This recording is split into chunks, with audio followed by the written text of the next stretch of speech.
പോകുന്നത് ബ്ലാക്ക് മാനെ പറ്റിയാ. ഒരു കാലത്ത് കേരളത്തിൽ ബ്ലാക്ക് മാന്റെ ശല്യം വലിയൊരു പ്രശ്നമായിരുന്നു. ആളുകൾ പറഞ്ഞു ഓരോരോ അനുഭവങ്ങളും. ഇതിന്റെ ക്ലൈമാക്സും നമുക്ക് നോക്കാം. ആദ്യത്തെ സ്റ്റോറി എന്തെന്നാൽ, ഒരു ലേഡി വെളുപ്പിനെണീറ്റ് അടുക്കളയിലേക്കൊന്ന് പോയതായിരുന്നു. പെട്ടെന്നൊരു കൊട്ടുന്ന ശബ്ദം കേട്ടു. ജനലിന്റെ ഭാഗത്തേക്ക് നോക്കിയപ്പോ നല്ല ഉയരമുള്ള ഒരു കറുത്ത ഇരുണ്ട രൂപം ആ ഒരു ജനലിന്റെ അരികിൽ ഇവരെ തന്നെ നോക്കി നിൽക്കുന്നു. ആ ഒരു ലേഡി ഉച്ചത്തിൽ നിലവിളിച്ചു. വീട്ടുകാരെല്ലാം ഓടി വന്നു. പക്ഷെ അപ്പോഴേക്കും ബ്ലാക്ക് മാൻ ഇരുട്ടിലേക്ക് ഓടി മറിഞ്ഞു. ഇങ്ങനെ ബ്ലാക്ക് മാനെ കണ്ട പല വീടുകളിലും ബ്ലാക്ക് മാൻ തന്റെ പേര് എഴുതിയിടാറുണ്ട്. ചില വീടുകളിൽ ലെറ്റേഴ്സ് തമ്മിൽ കൂട്ടി യോജിപ്പിച്ച് അങ്ങനെയും പേരുണ്ടാക്കും. ഒരു ദിവസം ഒരു വീട്ടിൽ ആരോ രാത്രി കഥകി വളരെ ശക്തിയായി കൊട്ടുന്നു. വീട്ടുകാർ ഡോറ് തുറന്നു നോക്കി. പെട്ടെന്നൊരു ശബ്ദം കേട്ടു. ഒരു കറുത്ത മനുഷ്യരൂപം നിൽക്കുന്നു. പെട്ടെന്ന് അയാൾ ഇരുട്ടിലേക്ക് ഓടി മറിഞ്ഞു. അന്നേ ദിവസം വീട്ടുകാർ ഉറങ്ങിയിട്ടേയില്ല. പിറ്റേ ദിവസം രാവിലെ നോക്കിയപ്പോ ഇവരുടെ പൂച്ച മരിച്ചു കിടക്കുന്നു. ഇത് എന്തുകൊണ്ടെന്നാൽ ഈ ബ്ലാക്ക് മാൻ പൂച്ചയെ കൊട്ടക്കടിയിൽ മൂടിയിട്ടിരുന്നു. മാത്രവുമല്ല, ഈ ഒരു പൂച്ചയുടെ കഴുത്തിൽ ഒരു മുറിവിന്റെ പാടുമുണ്ടായിരുന്നു. മറ്റൊരു സംഭവം, ഒരു വ്യക്തി രാത്രി ഒറ്റയ്ക്ക് തന്റെ വീട്ടിലേക്ക് വരികയായിരുന്നു. പെട്ടെന്ന് ഇങ്ങനെ ഒരു ശബ്ദം കേട്ടു. തിരിഞ്ഞു നോക്കിയപ്പോ ബ്ലാക്ക് മാൻ ഇയാളെ നോക്കി നിൽക്കുകയോ. പെട്ടെന്ന് ബ്ലാക്ക് മാൻ ഓടി കാടിനുള്ളിലേക്ക് മറിഞ്ഞു. ബ്ലാക്ക് മാനെ കണ്ടിട്ടുള്ള ഒട്ടുമിക്ക വ്യക്തികളും ഇങ്ങനെ ഒരു ശബ്ദം കേട്ടിട്ടുണ്ട്. ഇതുപോലെ ഒട്ടുമിക്ക വീടുകളിൽ നമ്മൾ നേരത്തെ പറഞ്ഞു കരി കൊണ്ട് എഴുതിയ അക്ഷരങ്ങൾ ഉണ്ടായിരുന്നു. ബ്ലാക്ക് മാനെ കണ്ട ആളുകൾ പറയുന്നത് വളരെ ഉയരമുള്ള മൊത്തത്തിൽ കരി തേച്ചൊരു രൂപം. ചില ആളുകൾ പറഞ്ഞത് ഈ ഒരു ബ്ലാക്ക് മാൻ നല്ല ഉയരത്തിൽ ചാടുന്നു. ഭൂരിഭാഗം ആളുകളും പറഞ്ഞത് ബോഡി മൊത്തം കരി തേച്ച ഒരു വലിയ മനുഷ്യരൂപം തന്നെയാണ്. എന്നാൽ ചില ആളുകൾ പറഞ്ഞത് മനുഷ്യനും കുരങ്ങനും മിക്സായ അങ്ങനെയുള്ള ഒരു രൂപമായിരുന്നു എന്ന്. ഇതുപോലെ ഒരു കുട്ടി രാത്രി ഒറ്റയ്ക്കിരുന്ന് പഠിക്കുകയായിരുന്നു. തന്റെ ബാഗ് എടുക്കാൻ വേണ്ടി ജസ്റ്റ് ഒന്ന് തിരിഞ്ഞപ്പോൾ ജനലിന്റെ അരികിലായ ഒരു കറുത്ത രൂപം ഈ ഒരു കുട്ടിയെ തന്നെ നോക്കി നിൽക്കും. കുട്ടി അലറി വിളിച്ചപ്പോഴേക്കും ഈ ഒരു ബ്ലാക്ക് മാൻ ഓടി രക്ഷപ്പെട്ടു. ഒട്ടുമിക്ക കേസുകളിൽ ഈ ഒരു ബ്ലാക്ക് മാൻ ആരെയും അറ്റാക്ക് ചെയ്തിട്ടില്ല. ആളുകളെ പേടിപ്പിക്കുക എന്നത് മാത്രമാണ് ഈ ഒരു ബ്ലാക്ക് മാന്റെ പ്രധാന ലക്ഷ്യം. പക്ഷെ ഇങ്ങനെ ചെയ്യുന്നത് വളരെ ഡേഞ്ചറാണ്. നമ്മൾ ഒടിയൻ സിനിമയിൽ കണ്ടിട്ടുള്ളത് പോലെ ആളുകൾ പാനിക് അറ്റാക്ക് വന്നു മരിക്കും. ഒരു ദിവസം ഒരു വയസ്സായ വ്യക്തി രാത്രിയായപ്പോ മീൻ പിടിക്കാൻ വേണ്ടി പോയതാണ്. ഈ ഒരു വ്യക്തി സ്ഥിരം പോകുന്നതാണ്. പെട്ടെന്ന് ആരോ വെള്ളത്തിലേക്ക് കല്ലെറിഞ്ഞു. ചുറ്റും നോക്കിയപ്പോൾ ആരുമില്ല. പക്ഷെ മറുകരയിൽ നോക്കിയപ്പോൾ ഒരു കറുത്ത രൂപം ഇദ്ദേഹത്തെ തന്നെ നോക്കി നിൽക്കുന്നു. ആൾ ശബ്ദമുണ്ടാക്കിയപ്പോ ചുറ്റുമുള്ള നാട്ടുകാർ ഓടിയോ. ബ്ലാക്ക് മാൻ ഓടി രക്ഷപ്പെട്ടു. ഇതുപോലെ ഒരു വയസ്സായ ലേഡി വീട്ടിലിരുന്ന് TV കാണുകയായിരുന്നു. പെട്ടെന്ന് കറണ്ട് പോയി. വീടിന്റെ പുറത്തായി ആരോ നടക്കുന്ന ശബ്ദം കേട്ടു. ജനലിലൂടെ നോക്കിയപ്പോൾ വളരെ ഉയരത്തിൽ ബോഡി മൊത്തം കരി തേച്ചൊരു ഒരു കറുത്ത സഞ്ചിയുമായി നടക്കുന്നു. ഈ ഒരു ലേഡി ബ്ലാക്ക് മാന്റെ സ്റ്റോറീസ് ന്യൂസിലൂടെ കേട്ടിരുന്നു. അതുകൊണ്ട് ശബ്ദമുണ്ടാക്കാതെ പതുക്കെ ജനലടച്ചു. നടക്കുന്ന ശബ്ദം ഇപ്പോഴും നന്നായി കേൾക്കാം. അല്പസമയം കഴിഞ്ഞ് കറണ്ട് വന്നു. പിന്നീട് ആ ഒരു ശബ്ദം കേട്ടില്ല. പിറ്റേ ദിവസം രാവിലെ തൊട്ടടുത്തുള്ള വീടുകളിൽ കരി ഉപയോഗിച്ചുകൊണ്ട് ബ്ലാക്ക് മാൻ എന്ന് എഴുതിയ പേരുകൾ കണ്ടു. അവരത് പോലീസിനെ റിപ്പോർട്ട് ചെയ്തു. ഇതുപോലെ രാത്രി വാതില്ലാരോ കൊട്ടുന്ന ശബ്ദം കേട്ടു. ഒരു വീട്ടമ്മ വാതിൽ തുറന്നു. ദൂരെയായി ബോഡി മൊത്തം കരുതേച്ച എന്നാൽ ഫേസിൽ മാസ്ക് ധരിച്ച ഒരു വ്യക്തിയെ കണ്ടു.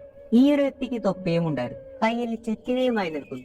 ഈ ഒരു ലേഡിയുടെ ശബ്ദം കേട്ടു നാട്ടുകാരെല്ലാം ഓടി വന്നു. നാട്ടുകാർ ബ്ലാക്ക് മാനെ ചേസ് ചെയ്തു. പക്ഷെ ബ്ലാക്ക് മാൻ അതിവേഗത്തിൽ മതില് ചാടി ഓടിയെന്ന് നാട്ടുകാരെല്ലാം പറയുന്നു. അങ്ങനെ ഈ ഒരു ബ്ലാക്ക് മാനെ കൊണ്ട് മൊത്തത്തിൽ വലിയൊരു ശല്യമായി. പിന്നീട് നാട്ടുകാരെല്ലാം പ്ലാൻ ചെയ്തു. അങ്ങനെ രാത്രിയായാൽ സീക്രട്ടായി നാട്ടുകാർ വീടിന് കാവൽ നിൽക്കുമായിരുന്നു. ചില സ്ഥലങ്ങളിൽ ഇങ്ങനെയുള്ള ടൈമിൽ ബ്ലാക്ക് മാൻ വന്നിട്ടില്ല. ഇങ്ങനെ ഒരു ദിവസം നാട്ടുകാരെല്ലാം പല വീടുകളിലായി കാവൽ നിൽക്കാൻ തുടങ്ങി. പെട്ടെന്ന് ബ്ലാക്ക് മാനെ കണ്ടു. നാട്ടുകാരെല്ലാം പുറകെ പിടിച്ചു. പെട്ടെന്ന് തന്നെ ബാറ്റ്മാൻ നല്ല ഹൈറ്റിൽ ചാടി അങ്ങനെ ഓടി രക്ഷപ്പെട്ടു. പല ആളുകളും പറയുന്നത് ബ്ലാക്ക് മാന് മാർഷൽ ആർട്സ് അറിയാമെന്ന്, കാലിൽ സ്പ്രിങ് പോലെ എന്തോ ഒരു സംഭവം കണ്ടു എന്നാണ് പറഞ്ഞത്. അങ്ങനെ ഈ ഒരു സംഭവം രാവിലെ ആയപ്പോൾ എല്ലാരും അറിഞ്ഞു. പക്ഷെ ഒരു വീട്ടുകാർ പറഞ്ഞു രാത്രി 10:30 ടൈമിൽ തങ്ങളുടെ വീട്ടിൽ ബ്ലാക്ക് മാൻ ശല്യം ഉണ്ടായിരുന്നു. വീടിന്റെ ഫ്രണ്ടിലായി കരി കൊണ്ട് പലതും എഴുതിയിട്ടുണ്ട്. പക്ഷെ 10:30 ടൈമിൽ ബ്ലാക്ക് മാനെ നാട്ടുകാർ ചേസ് ചെയ്യുകയായിരുന്നു. അപ്പോൾ ഈ ഒരു സെയിം ടൈമിൽ എങ്ങനെ ബ്ലാക്ക് മാൻ ഇവിടെ വന്നു എല്ലാവർക്കും ഡൗട്ടായി. ബ്ലാക്ക് മാൻ ഇനി രണ്ടാളാണോ നാട്ടുകാരെല്ലാം ചിന്തിച്ചു തുടങ്ങി. അങ്ങനെ പോലീസിനെ വിളിച്ചു. പിന്നീട് എല്ലാ രാത്രിയിലും പോലീസുകാരും നാട്ടുകാരും ഒരുമിച്ച് ബ്ലാക്ക് മാനെ തേടി. പക്ഷെ ബ്ലാക്ക് മാൻ വന്നില്ല. അങ്ങനെ ആഴ്ചകളോളം തിരിഞ്ഞു. പക്ഷെ ബ്ലാക്ക് മാനെ കിട്ടിയില്ല. അങ്ങനെ ഒടുവിൽ ബ്ലാക്ക് മാൻ പോയെന്ന് കരുതി നാട്ടുകാരെല്ലാം തിരച്ചിൽ നിർത്തി. പെട്ടെന്ന് ബ്ലാക്ക് മാന്റെ ശല്യം വീണ്ടും വന്നു. ആളുകൾക്ക് ഡൗട്ടായി തുടങ്ങി. ഈ ഒരു ബ്ലാക്ക് മാൻ എന്ന് പറയുന്നത് കൂടെയുള്ള ആരെങ്കിലും അല്ലെങ്കിൽ ഈ ഒരു പരിസരത്തുള്ള ആരെങ്കിലും ആണ്. അങ്ങനെ ആളുകൾ ചേർന്ന് ബ്ലാക്ക് മാനെ പിടിക്കാനായി ഒരു മാസ്റ്റർ പ്ലാൻ ഉണ്ടാക്കി. നാട്ടുകാരെല്ലാം ചേർന്ന് വാട്സപ്പ് ഗ്രൂപ്പുകൾ ഉണ്ടാക്കി.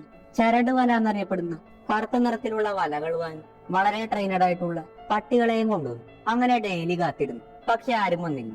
ഇനി ആരും വരില്ല എന്ന് പറഞ്ഞതെല്ലാം നിർത്തുമ്പോൾ ബ്ലാക്ക് മാന്റെ ശല്യം വീണ്ടും വരുന്നു. അങ്ങനെ മൊത്തത്തിൽ ആളുകൾ എട്ട് വരപ്പിച്ചൊരു സംഭവമായിരുന്നു ഈ ഒരു ബ്ലാക്ക് മാൻ. അങ്ങനെ അവസാനം ആളുകൾ ചെയ്ത ഏറ്റവും വലിയൊരു ബുദ്ധിയായിരുന്നു ഒട്ടുമിക്ക വീടുകളിലും CCTV ക്യാമറ വെക്കുക എന്നുള്ളത്. അങ്ങനെ ക്യാമറകൾ വെച്ചു. പിന്നീട് അങ്ങോട്ട് ബ്ലാക്ക് മാന്റെ കഷ്ടകാലം വരും. ഓരോരോ CCTV ക്യാമറയിലും പല പല ബ്ലാക്ക് മാൻ കൊടുക്കാൻ തുടങ്ങി.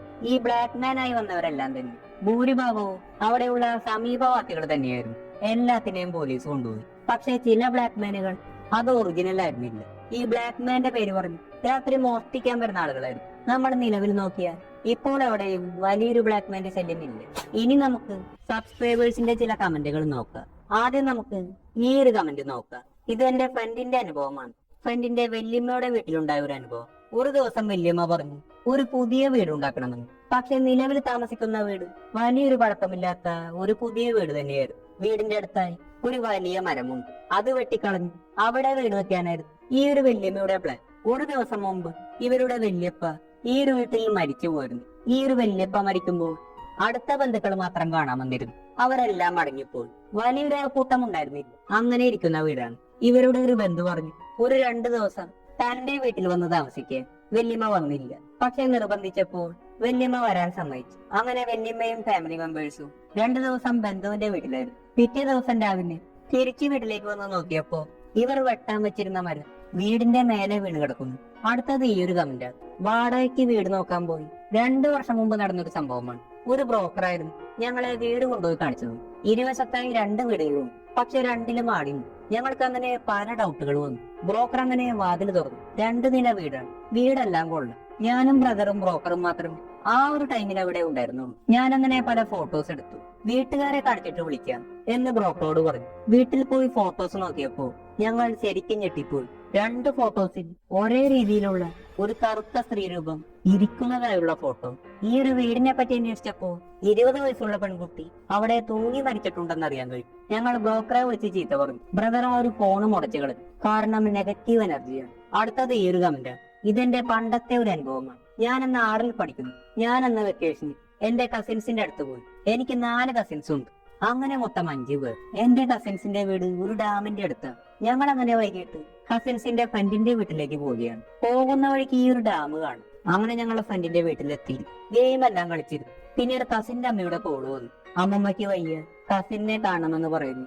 ഇപ്പോൾ തന്നെ വീട്ടിലേക്ക് വരാം. ഞങ്ങളങ്ങനെ ഡാമിന്റെ ഇതിന്റെ പാസ് ചെയ്ത് വന്നപ്പോൾ എന്തോ ഒരു രൂപം വെള്ളത്തിൽ നിന്ന് പൊന്തി വരുന്നു. പിന്നെയും മുങ്ങും. അങ്ങനെ തുടർച്ചയായി മുങ്ങുകയും പൊന്തുകയും ചെയ്യുന്നു. ഞങ്ങൾ പേടിച്ചു പോയി നേരെ വീട്ടിലേക്ക് ഓടി. വീട്ടിലെത്തിയപ്പോൾ അമ്മമ്മയ്ക്ക് കുറവുണ്ട്. ഞങ്ങൾ ഈ ഒരു കാര്യം അമ്മയോട് പറഞ്ഞു. കസിന്റെ അമ്മ പറഞ്ഞു നിങ്ങൾ പോയി കിടന്ന് ഉറങ്ങിക്കോ, അത് തോന്നിയതായിരിക്കുമെന്ന്. എനിക്ക് എന്തോ പോലെ തോന്നി. അങ്ങനെ ഉറങ്ങാൻ നേരത്താണ് കസിൻ പറഞ്ഞത് ഡാമിന്റെ പണി നടക്കുന്ന സമയത്ത് ഒരു ജോലിക്കാരൻ വീണ് മരിച്ചിട്ടുണ്ട്. പിന്നീട് ആരോ പൊന്തിക്കിടക്കുന്ന പോലെ പല ആളുകളും കണ്ടിട്ടുണ്ട്. അന്ന് എനിക്ക് ഉറങ്ങാൻ പറ്റിയിട്ട് പിറ്റേ ദിവസം എനിക്ക് പനി വന്നു. എന്റെ അമ്മ വന്ന് എന്നെ വീട്ടിലേക്ക് കൊണ്ടുപോയി. ഇന്ന് ഞാൻ ഈ ഒരു അനുഭവം ഒരിക്കലും മറന്നിട്ടില്ല.